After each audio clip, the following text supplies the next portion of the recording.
Segunda-feira, dia 23 de março de 2026. Sejam todos muito bem-vindos, meus amigos, a mais um vídeo do canal Terra Brasilis News. Quer dizer que hoje, então, o senhor Paulo Gonet, o PGR, Procurador-Geral da República, resolveu dizer que é favorável à decisão de enviar Jair Bolsonaro para uma prisão domiciliar. Muito bem. E essa informação não saiu por acaso.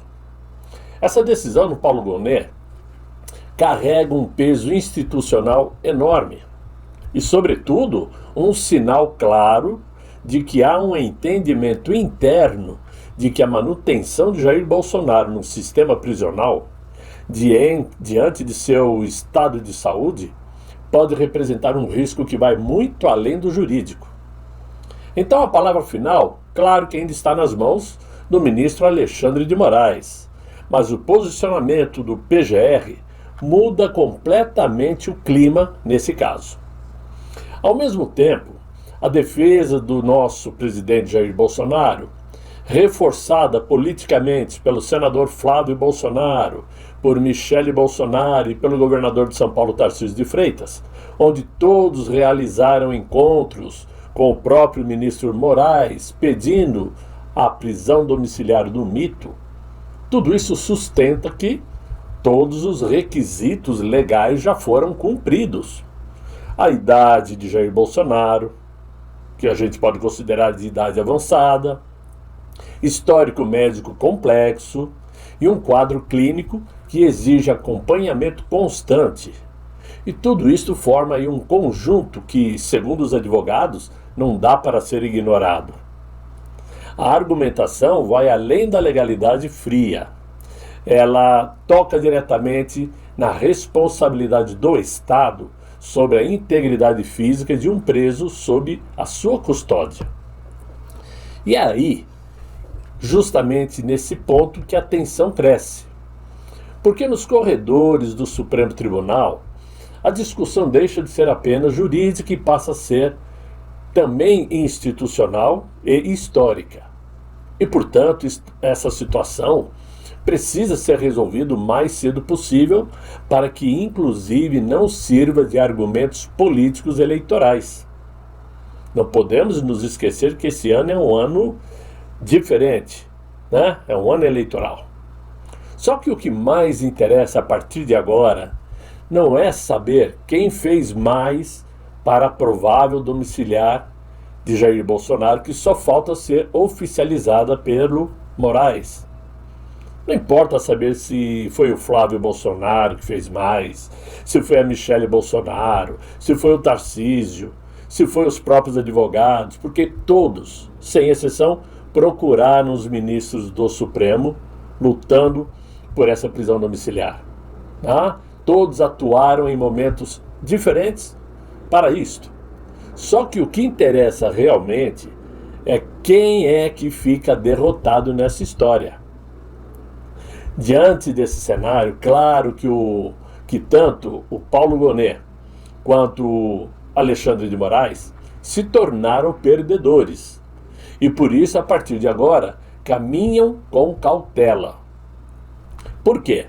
Porque provavelmente na cabeça deles, eles queriam manter Jair Bolsonaro preso o ano inteiro, para que somente depois das eleições de outubro eles pudessem pensar no que fazer. Por quê? Na cabeça deles, eles imaginavam que a esta altura do campeonato ninguém mais estaria lembrando em Jair Bolsonaro. Eles acreditavam que ele ia ficar lá isolado, escondido, sem ninguém lembrar dele. E claro que quebraram a cara, mas esfacelaram direitinho. Primeiro porque ninguém esquece uma liderança igual a de Jair Bolsonaro. Não dá para esquecer. E segundo, que para o nosso azar e para o azar deles também, a saúde de Jair Bolsonaro ficou debilitada, trazendo a atenção médica para as manchetes de jornais. E aí criou-se um peso que eles mesmos não esperavam ter que carregar. O peso de uma responsabilidade do Estado brasileiro com relação à saúde de um ex-presidente preso. Agora, não apenas por pressão política, mas por uma avaliação mais pragmática, tudo isso leva a entender que o ideal para que a situação leve Jair Bolsonaro para a prisão domiciliar, a intenção deles com isto é evitar um desfecho irreversível, né? Porque poderia colocar em xeque não só a decisão judicial, mas a própria legitimidade das instituições envolvidas. Eles não precisam correr o risco de carregar um problema desse nas mãos. Eu vi aí algumas análises, né, feitas pelos blogueiros da imprensa oficial, da CNN, da Globo, que agora, inclusive, surgem como jornalistas sérios, como se estivessem, de fato, defendendo a verdadeira democracia, né? E eu vejo eles apontando a decisão de Paulo Gonet como certa. Não porque é necessária a domiciliar humanitária a Jair Bolsonaro, mas porque porque caso ocorra algo mais grave com ele, isso pode se transformar num problema eleitoral, como afirmou hoje pela manhã a tal Malu Gaspar lá no G1. Então, para eles, enviar Jair Bolsonaro para casa não é por conta de uma condição humanitária. Não, isso pouco importa. O que importa são as eleições. Esse é o nível de pensamento jornalístico dessa turma.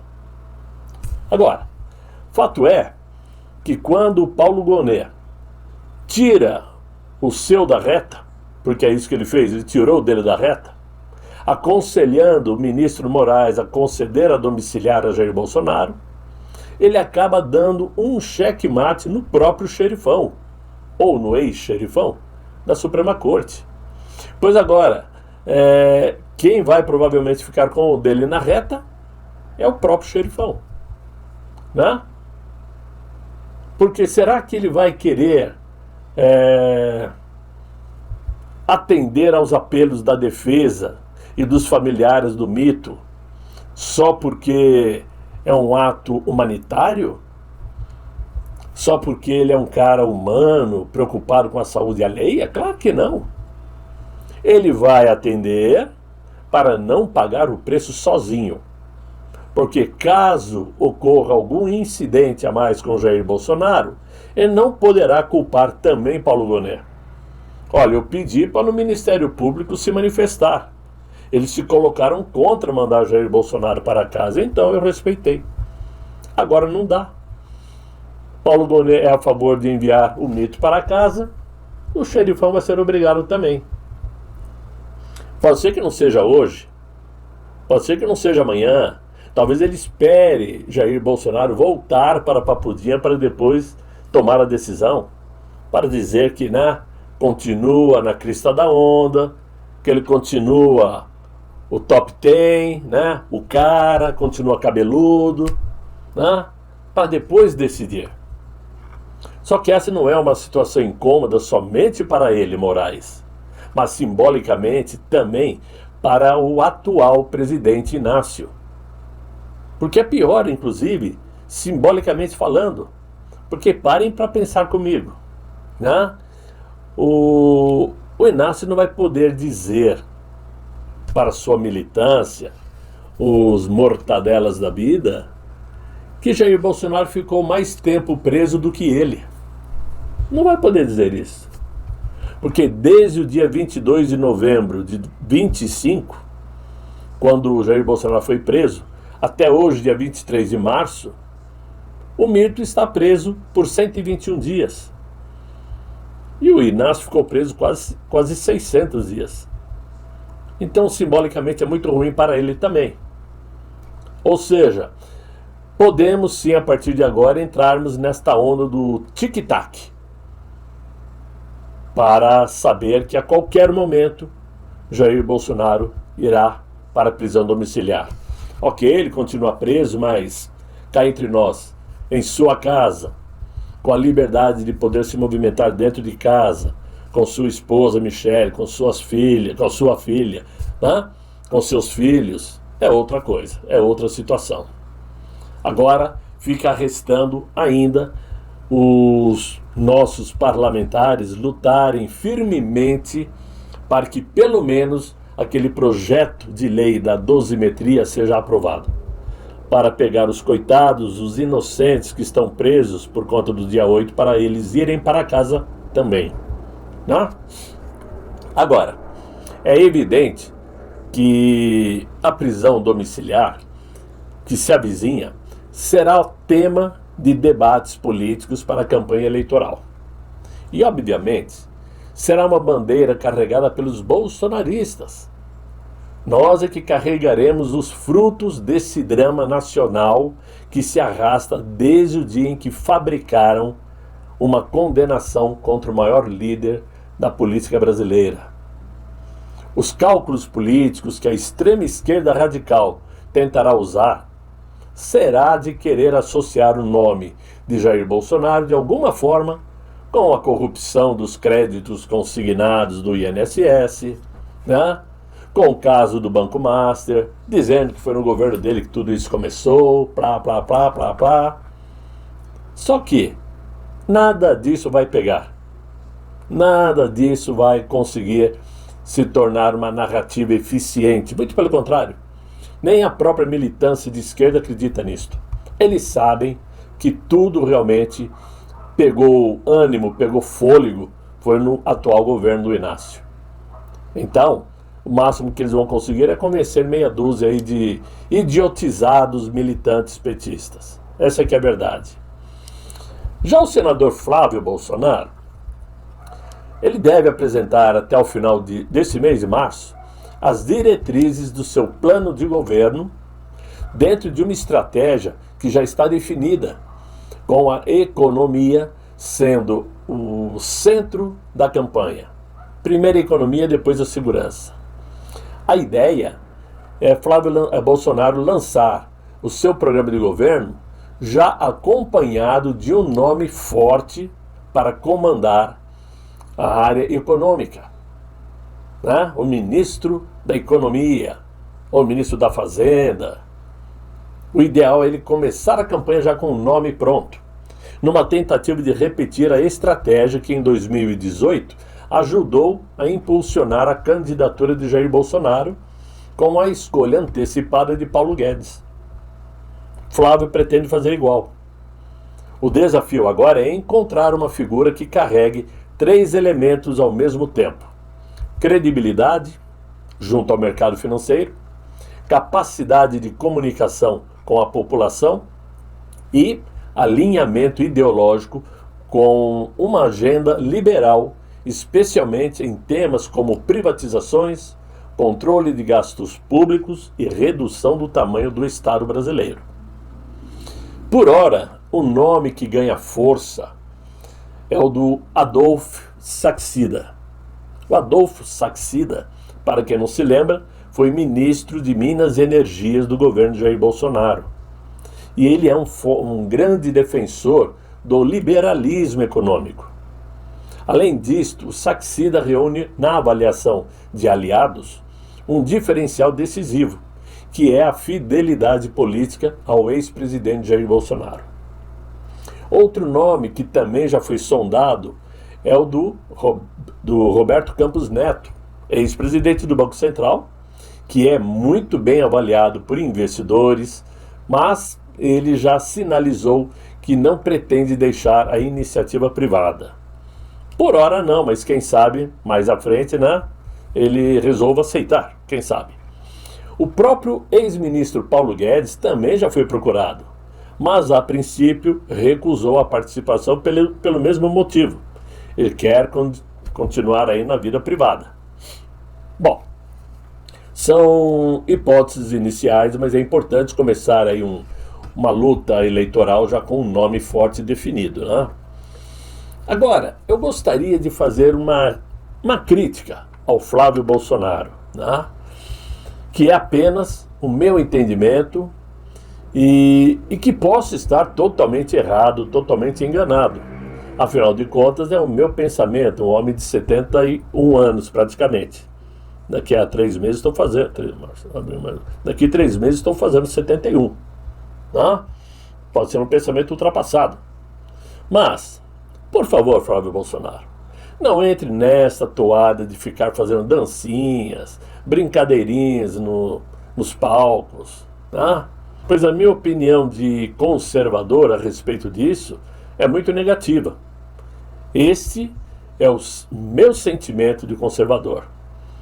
Eu acho que o Flávio Bolsonaro deveria continuar mantendo sua postura de uma pessoa adulta, sensata, vivida, equilibrada, mas não ficar com esse tipo de populismo, digamos assim, fazendo dancinhas para agradar as pessoas mais progressistas. Porque essas dancinhas não é para agradar os conservadores. Não, é para chamar a atenção dos progressistas. Para dizer, olha, o cara é jovem, o cara tem uma cabeça aberta, o cara é legal. Então, como eu disse, posso estar totalmente errado, mas não me agrada. Não me agrada. Segundo ele, o Flávio Bolsonaro, esse é um tom mais descontraído para levar esperança ao povo brasileiro. E segue, inclusive, uma orientação do próprio Jair Bolsonaro. Segundo o Flávio, foi um mito que orientou ele a agir dessa forma. Pode ser, pode não ser, não combina muito com o Jair Bolsonaro. Nunca vi Jair Bolsonaro fazendo dancinha. Eu vi ele fazendo arminha.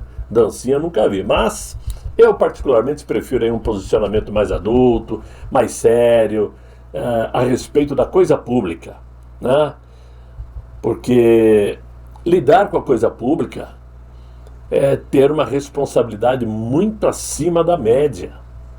Você está cuidando da vida das pessoas, de milhões de brasileiros, né? Uma pessoa que está passando dificuldades, uma pessoa que está sofrendo problemas sérios, econômicos, de saúde, com medo por conta da segurança, vê um candidato à presidência dançando.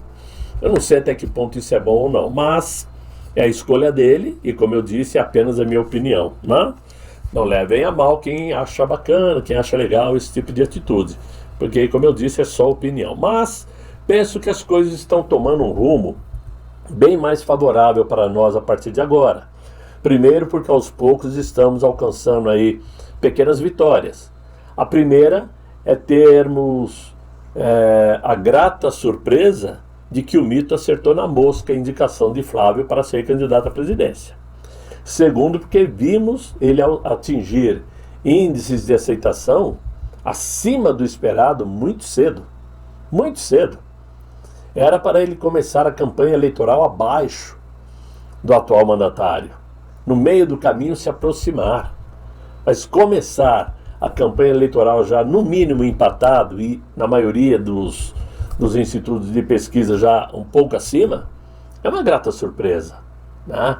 Terceiro, porque as propostas que se viabiliza são propostas que nos agradam, principalmente aí na área econômica, escolhendo pessoas de peso para representar a economia brasileira. E agora, essa possibilidade do mito ir finalmente para casa e, quem sabe, na sua residência ele consiga melhorar muito mais do que poderia vir a melhorar preso em uma instituição penal, né?